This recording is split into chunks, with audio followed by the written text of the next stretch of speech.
एक गांव में दो भाई अपने अपने परिवार के साथ रहते थे। एक भाई अमीर था तो दूसरा गरीब। दिवाली आई, सारे गांव में खुशियां मनाई जा रही थी।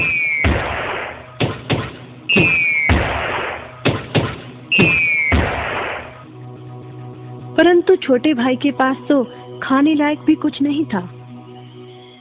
वह बड़े भाई के पास मदद मांगने गया। बड़े भाई ने दुत्कार कर बैरंग वापस भेज दिया। बेचारा उदास लौट रहा था कि रास्ते में एक बूढ़ा दिखाई दिया। बूढ़े के पास लकड़ियों का एक बड़ा सा गट्ठर था। बूढ़े ने उससे पूछा, क्या बात है बेटे, बहुत उदास हो? दिवाली पर तो खुश होना चाहिए। काहे की दिवाली ताऊ, मेरे भाई ने भी मेरी मदद नहीं की। मेरा परिवार भूखों मर रहा है और मैं कुछ नहीं कर पा रहा। यदि तुम मेरी मदद करो, इन लकड़ियों के गट्ठर को मेरे घर पहुंचा दो, तो मैं तुम्हें जो दूंगा उससे तुम अमीर हो जाओगे। छोटा बूढ़े के पीछे चलता हुआ लकड़ियों के गट्ठर को उसके घर छोड़ आया। बूढ़े ने छोटे को एक मालपुआ दिया और बोला, जंगल में जाना, एक जगह अजीब तरह के 3 पेड़ तुम्हें दिखेंगे, जिसके पास एक चट्टान होगी। ध्यान से देखोगे तो चट्टान के कोने में तुम्हें गुफा का एक मुंह दिखेगा। गुफा में चले जाना, वहां 3 बौने रहते हैं। मालपुआ उन्हें बहुत पसंद है, वैसे किसी भी कीमत पर छोड़ेंगे नहीं। तुम उनसे धन नहीं मांगना, बल्कि कहना मुझे पत्थर की चक्की दे दो। छोटा भाई गुफा में जा पहुंचा। उसके हाथ में मालपुआ देखकर एक बौना बोला, ये मुझे दे दो, मैं तुम्हें इसके बदले में जो कहोगे दे दूंगा। छोटा बोला, मुझे बस अपनी पत्थर की चक्की दे दो। चक्की लेकर छोटा जैसे ही चलने लगा, बौना बोला, इसे मामूली चक्की ना समझना, इसे घुमाने पर तुम जो मांगोगे इसमें से निकलता रहेगा। इच्छा पूरी होने पर इस पर लाल रंग का कपड़ा डाल देना, सामान बनना बंद हो जाएगा। चक्की लेकर छोटा भाई घर पहुंचा। पत्नी और बच्चे भूखे थे। उसने कहा, यहाँ पर एक कपड़ा बिछाओ।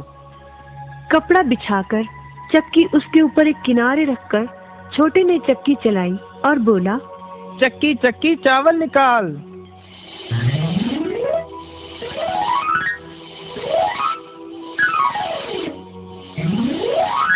बस चावलों का ढेर लगना शुरू हो गया। लाल कपड़े से चक्की को ढककर छोटे ने फिर कपड़ा हटाया और दोबारा चक्की चलाकर बोला, चक्की चक्की दाल निकाल।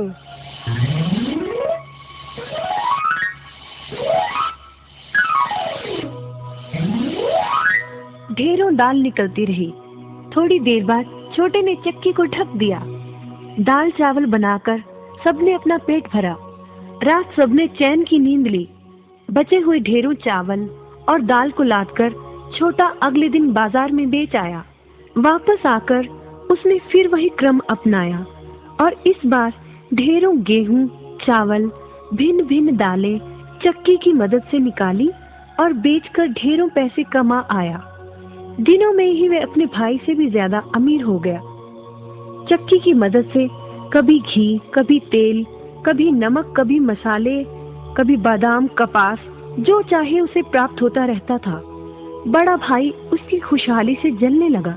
उसने सोचा, चंद दिनों पहले तो ये भूखों मर रहा था, अब इसके हाथ क्या लगा जो ये मुझसे भी ज्यादा धनी हो गया है। एक रात चुपचाप वो छोटे के घर में छुप गया। सारा भेद उसके आगे खुल गया।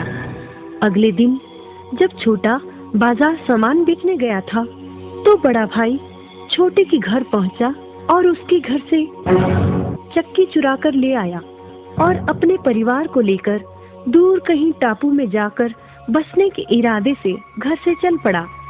समुद्र किनारे पहुंचकर उसने एक नाव खरीदी। सभी उसमें बैठ गए और नाव में बैठकर टापू की ओर चल दिए। उसकी पत्नी हैरान थी कि एक बेकार सी चक्की लेकर उसका पति सारा घर बाहर छोड़कर हम सबको लेकर कहाँ जा रहा है।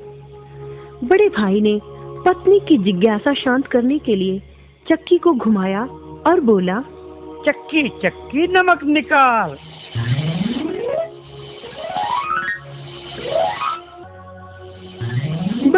फिर क्या था, नमक का ढेर नाव में लगना शुरू हो गया और नाव डूबने लगी। बड़े भाई को चक्की बंद करने का उपाय तो पता नहीं था। उन सब की जल समाधि बन गई। सभी चक्की समेत समुद्र में डूब गए। कहते हैं कि चक्की अब भी घूम रही है, तभी तो समुद्र का पानी खारा है। शिक्षा, लालच बुरी बला है।